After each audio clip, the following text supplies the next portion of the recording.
Welcome to the Win Win Evangelism Podcast. I'm Tina Waldrom from Evangelism in Australia. You know, I love helping you feel confident and inspired to share Jesus, whether you're an individual or a pastor looking to help your church engage in evangelism naturally and, more importantly, consistently. Before today's interview with Geoff Folland from Power to Change Australia, I want to invite you to the Share Jesus membership, where you and your church congregation can receive my ongoing support and training to share Jesus naturally and consistently. I believe it's time this year for you and your church to reap the seeds that you've been sowing. You can find out more at sharejesus.com.au.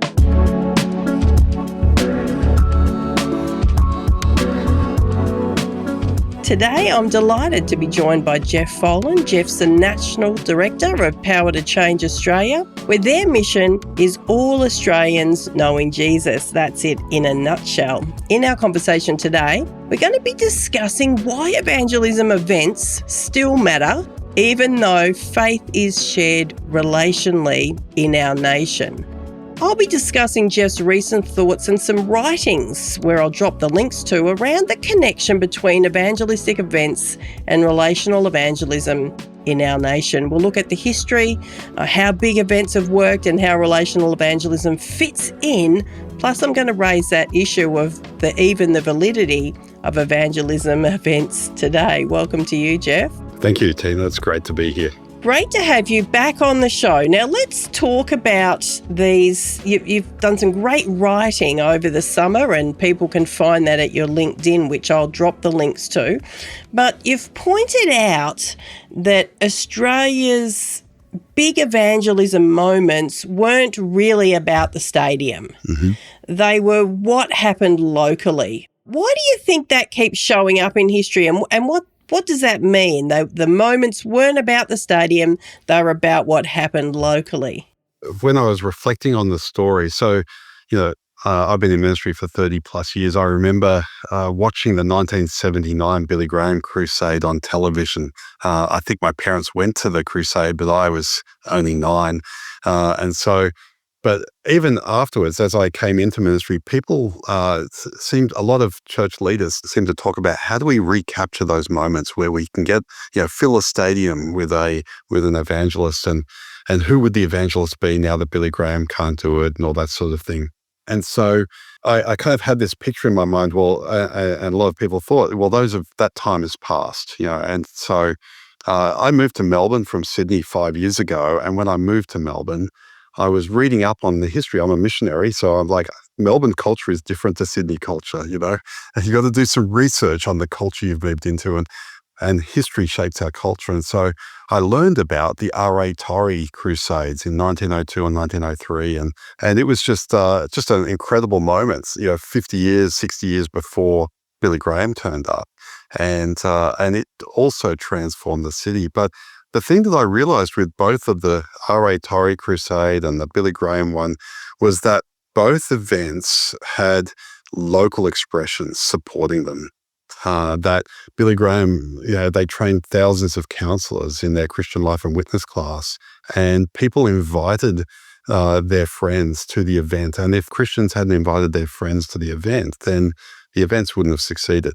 And they wouldn't have invited their friends if they hadn't received training in their local context. So I think that it's focusing on a stadium and a preacher actually misses the point of what's essential for the success of an outreach like that.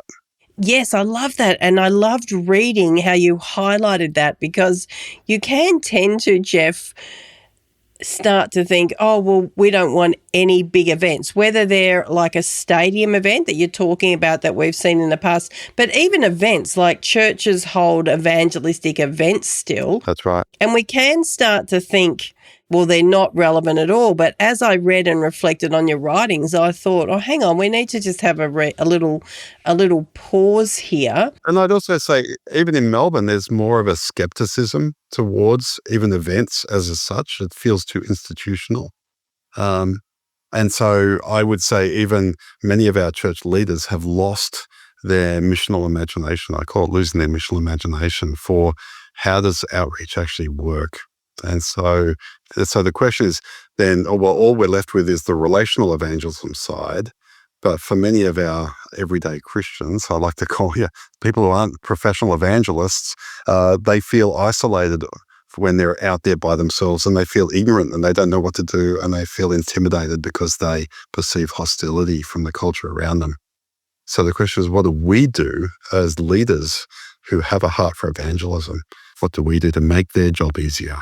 It's a great thought. So let's push into this a little bit, because events or campaigns, whatever we want to call them, massive events, small events in churches, they seem to give Christians, and from your research it highlights, they give Christians a push to actually act. You know, having that, you highlighted that so beautifully, there's a time, we're having an event, it pushes people to act. Tell me a little bit more about that. So many of us believe evangelism is important. And I moved to Melbourne, to lead a missional organization, but very easily. I moved halfway through COVID lockdowns. So my first 12 months were where I couldn't go 5 kilometers from my house, and there weren't too many opportunities for relationships, right? And so it was very easy to fall into habits of not taking advantage of the relationships around me. I did some evangelism training in our local church, not because I didn't know how to do evangelism, but I knew that by turning up for a few weeks to talk about who we're looking to share our faith with, that it would actually raise the temperature for me. It would put it back on the front of my mind. And so if you think that evangelism is always on, which it should be, it's very easy for it to slip into the I'll get to it sometime. But if you put an event on, it draws a line in the sand and creates a sense of urgency for people that I've got something that I'm trying to work towards. So it could be the start of an Alpha course. It could be at a Christmas or an Easter outreach. If I'm cultivating relationships with friends and I'm starting spiritual conversations, and then I've got something to invite them to, then that, whether or not they're ready for that moment, it actually puts it on my agenda to be praying more intentionally, to be actively doing some training in preparation for that. Yeah. So that's what I think the event does for us. And at least that's one aspect of what it does. Yes, it 100% does push people to act in that way, which I really love about that. I mean, I worked for the Billy Graham Association, and before I worked with them, Geoff, I didn't realise that when they did put on those massive stadium events all around the world, that they do have this Christian Life and Witness training. So that's a real plus, because you've got thousands of people literally through that organisation that are trained to share their faith just because they're putting on an event, which that could be simulated at a local level. Do you think? Absolutely. And in fact, I'd be interested in hearing your what you know, but I've heard anecdotally that Billy Graham Association would say that just as many people became Christians before the event, lead up to the event, or immediately after the event, through the local, evangelism, the local sharing, as actually became Christians at the event, because it's actually helped the everyday Christians. And so I go back to the points. What stops everyday Christians sharing their faith? They feel isolated. They feel like they're at it by themselves. They feel ignorant. They don't know what to say if somebody asks them, and they feel intimidated because they feel the culture's hostile. If you provide training, it addresses the ignorance question. I don't know what to say. Well, I'm training you in how to express what you know. And I have a friend who says, you shouldn't give people training in evangelism because, if you love Jesus, it should just ooze out of you, you don't need to have training on how to tell someone how much you love your wife. And I was like, well, perhaps there's a little more theological content that I'm trying to convey, and I remember I grew up in church, and I remember sitting through, sermons for years, every week for years. And it was like I had a pile of sermon notes here that if someone asked me a question, I could pull out information of what I've heard and I could refer to it. But if you ask me cold, what is the basic message of Christianity? What does someone who's not a Christian need to know? It wasn't until I received training that I actually synthesized or simplified that into a message that I could communicate. Yeah, So very true. And thankfully, I thought it was that easy too when I first met Jesus. Why isn't everyone sharing their faith? Well, I'm an evangelist, so it was easy for me. That's right. But I've realised actually a large part of my role is to encourage and equip the church at large to be able to engage with people. It's not that it's not oozing out of them, but there are tricky questions, there are hard questions, and there are things that we need some ideas around and cultural contexts. Look, let's talk about something that's probably a little bit challenging, but you talked about the local context or the soil determines what grows from the evangelistic event that is put on, whether that's, again, on the massive level or it's on a smaller local level. So what are some ways that churches can actually get the soil ready if they're going to run an event? So one of the things that Power to Change does is we run My Friends training. So it's like, how do you cultivate the relationships, right? But I think about the average Aussie, 60% of Aussies have never been inside a church. They don't think about church. The first time you talk to someone about Jesus might be the first time they've even been asked to consider anything about Jesus for, not a week or a month, but maybe a year or 10 years, so they're starting cold. And so one of the other great advantages of an event is that the event can actually create an awareness. People can start thinking about spiritual things so that when you come to them, they're not starting at zero. They still only might be 10 degrees, but they're still not starting at zero. And so it's just a little bit easier to get that first conversation happening. And so, I thank God, for example, for our Christian radio stations, Vision and all the local stations in each city, and Rima and all the rest of them, because there are people who just tune in, not Christians, but but because they're on that Christian radio station or on that radio station, they're hearing, they're being, cultivated. Somebody, I was talking to an evangelism pastor once. We'd moved into a new house in Sydney, and a few weeks after we'd moved in, we got a postcard in the letterbox about the upcoming Christmas service for that church. And the next year, about 3 months after Christmas, I was talking to the pastor, and I said, I was so glad to get this postcard from your church about Christmas services. And he goes, we've decided not to do that again. I was like, why have you decided not to do it again? We didn't actually think we got anybody new at church from that postcard, letterbox dropping the whole neighborhood. And I was like, well, is that the measure of success, that you expect a postcard to cause people to turn up at church? What it did was, for me, as a new neighbor in the neighborhood, I met my retired neighbors on one side of me who were an old Catholic couple. We had an immigrant family from Mauritius who were Buddhists on the other side. And across the road, we had a Baha'i family, Persian Baha'i family. And I was like, there's no way they're going to church from a postcard. But that postcard gave me an excuse to talk to them about, did you get the postcard? What did you think about that? Have you ever been to church? And so it gave me permission to start a conversation. Yeah, brilliant. Which I would have been much harder if the church hadn't paid for all this letterbox dropping. Yeah, so true. Exactly. Just a quick break. A lot of evangelism training is confrontational, makes people feel awkward. We've worked hard to make all of our training the opposite of that, making evangelism something that everyone can be a part of. If you or your church are looking for that type of training, go to evangelisminaustralia.com and look at our training tab for some great options. Now let's get back to it.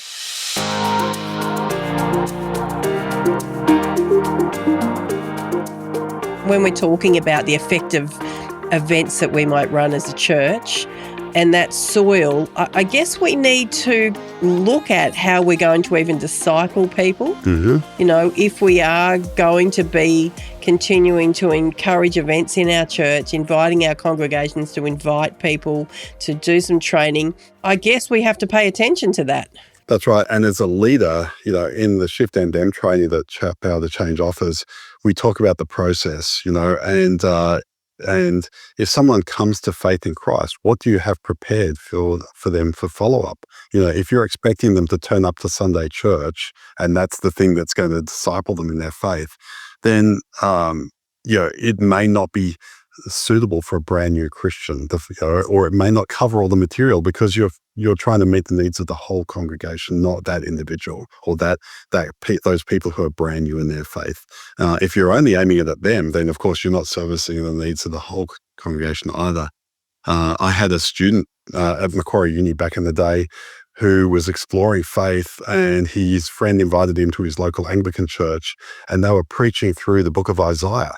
Now, the book of Isaiah is a great book of the Bible, right? But is it the place I'd start with someone who's exploring faith for the first time? It's probably not. I'd probably go to a gospel instead. And, so we need to be thinking about what's, if the church service can't do everything we need, what other things do we need? And some of the research about the great impact of the events like the Billy Graham Crusade showed that in Sydney, there was more of an ecosystem where churches already had systems in place. There was youth ministries in place, connected and so on, that actually captured the fruit.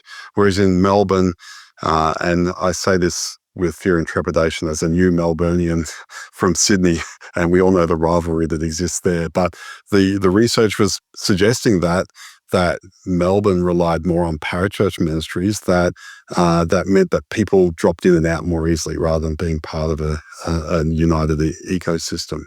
Not that I'm pro parachurch, but the reality is we need to be thinking carefully about what are we doing with people. It can't be just a one and done deal. It's got to be part of a whole system of thought about what are we doing to capture people's interests and help them take the next step, and then help them grow and mature and become all that God's called them to be.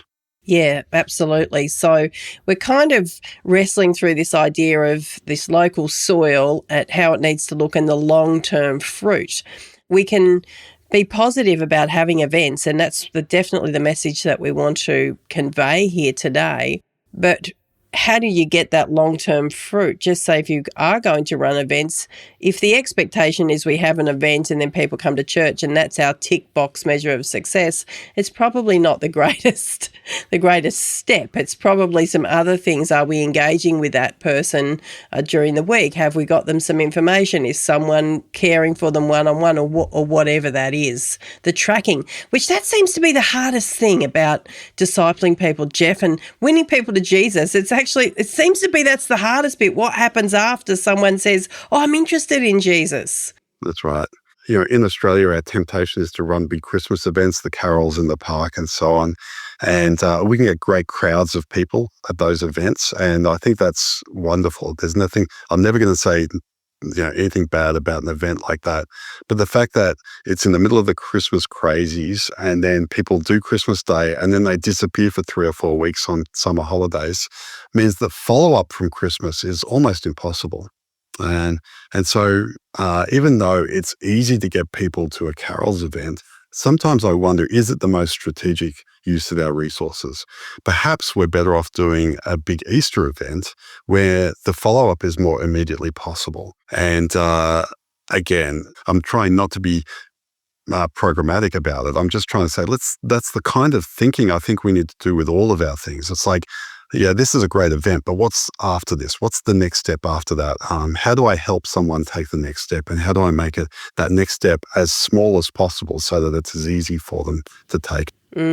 I think that ties it in beautifully, Geoff, because what we're trying to encourage is, yes, have an event, but then the relational side of evangelism has to be able to function highly.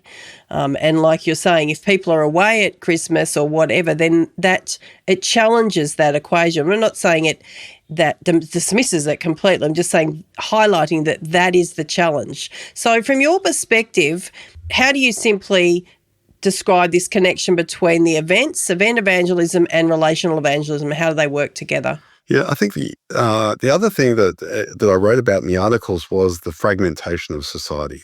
So 1959, you could have George Beverly Shea and Billy Graham standing up in the stadium, and it was the one type of music and it was the one type of message.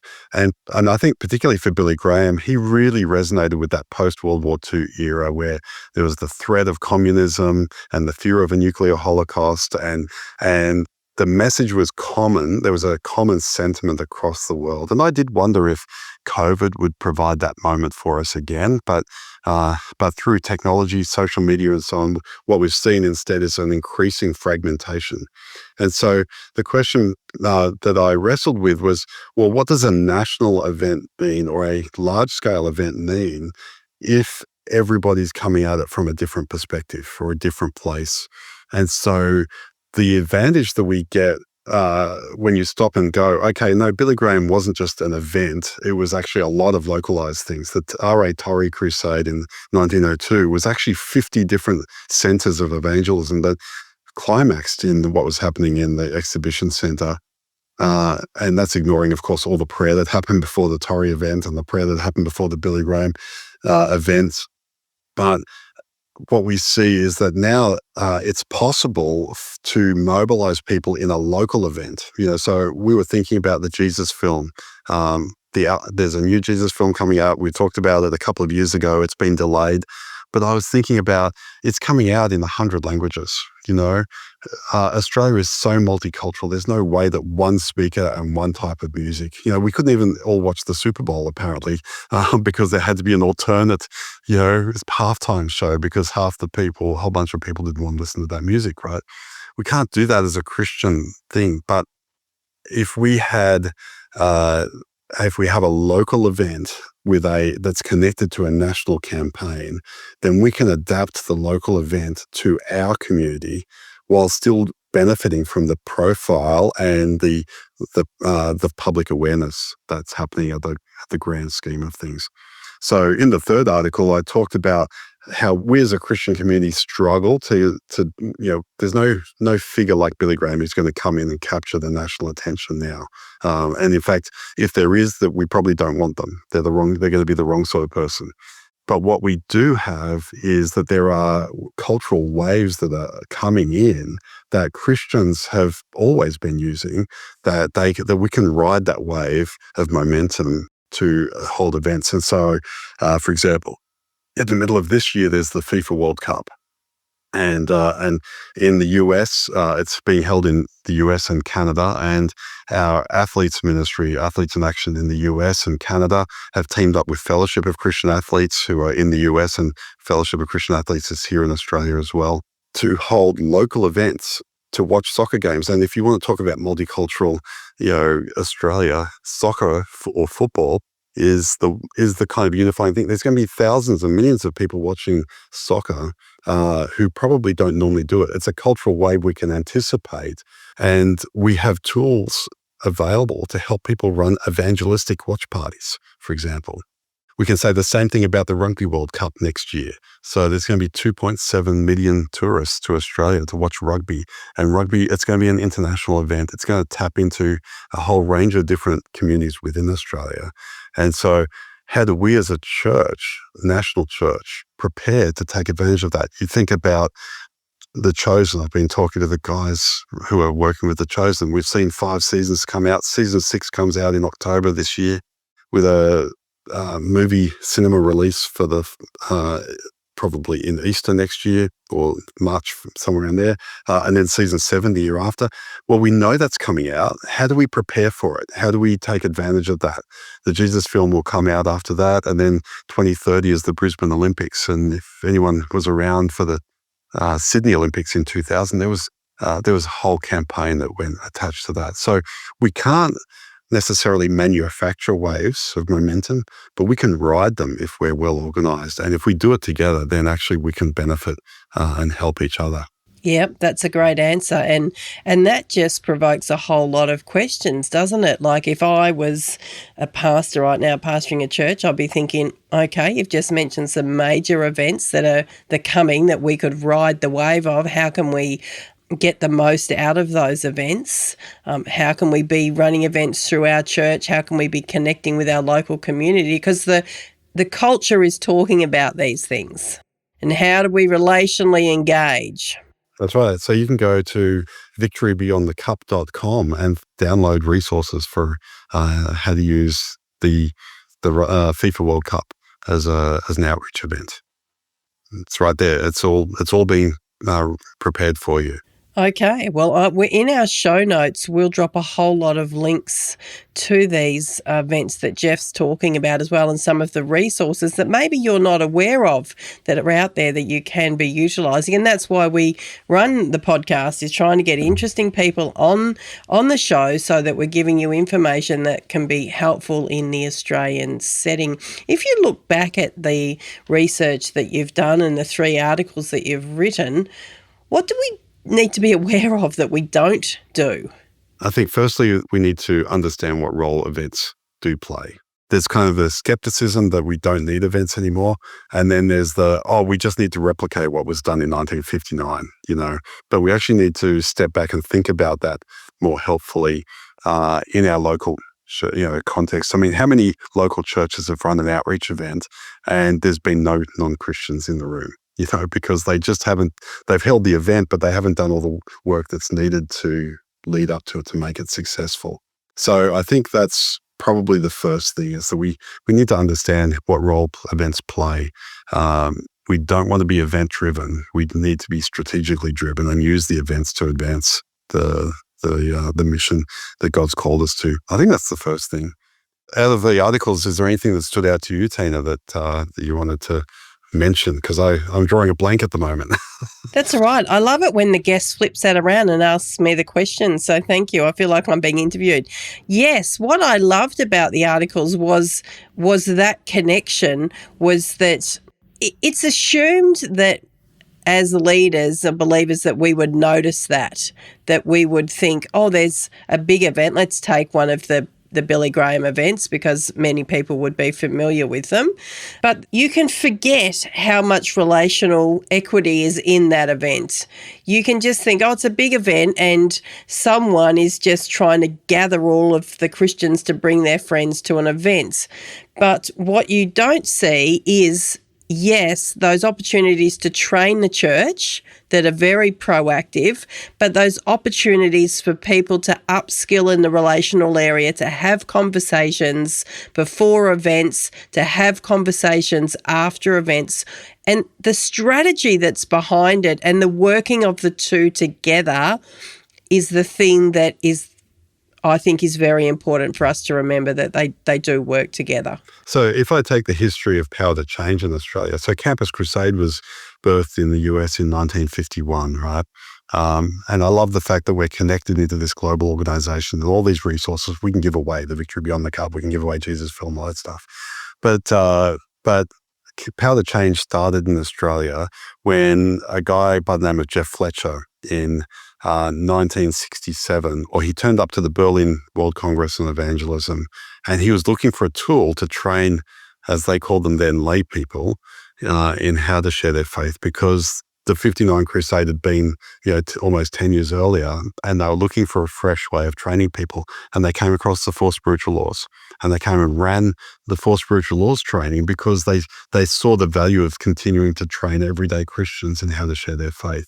And that training was so popular and it was in such demand that it expanded beyond the church and the denomination that was paying him. And they said, well, you can either restrict it to what we're paying you to do, or you can start your own organization. And so he started what was then Lay Institutes for Evangelism, became Life Ministries. Campus Crusade for Christ Australia is now called Power to Change. So I see that in that 1950s, 60s era, that there was a real sense of we need to equip everyday Christians. And that's why I think there's people like yourself, Tina, who are continuing to offer that coaching. We do the same thing. I actually think it's more challenging now than it was back in the 60s to do evangelism. Not because the soil is harder, although it is. People are more broken, so they feel the need. So, when you share the gospel, I think they respond differently. But the challenge we face in our multicultural, fractured culture is that there's no 2 people we talk to who are exactly the same. And so I can be really good at sharing the gospel with someone who's like me, but there's almost nobody in Australia who's like me. So how do I take what impacted my life and translate that so that it can impact the life of someone else? And so the value of training, that I need to do evangelism training. I should go and get some evangelism training.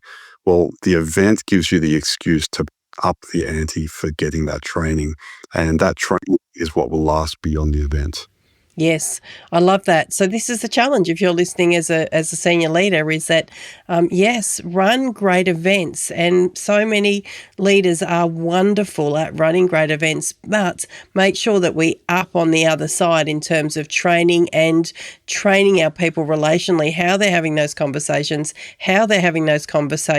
afterwards, after these events, so to speak, take place it's really vital. So there's a lot more thinking. I think that we can see a lot more fruit from our events across the country with just really a little bit more thinking around these areas of what is happening afterwards, what's happening beforehand, how much we can value add really to people in our congregations. So yeah, extremely helpful articles. I'm going to drop all of those links in the show notes so you can link to Power to Change and the different resources that Geoff has talked about, but also to the articles that Geoff has on his LinkedIn profile as well. We'll put all of that there for you. So this has been wonderful, Geoff, to have you back. I hope you come back again. I'd love to, Tina. It's always stimulating for me. I'm going to have trouble getting back to my emails this afternoon. It's been great having you on the show. Thank you once again. Thank you.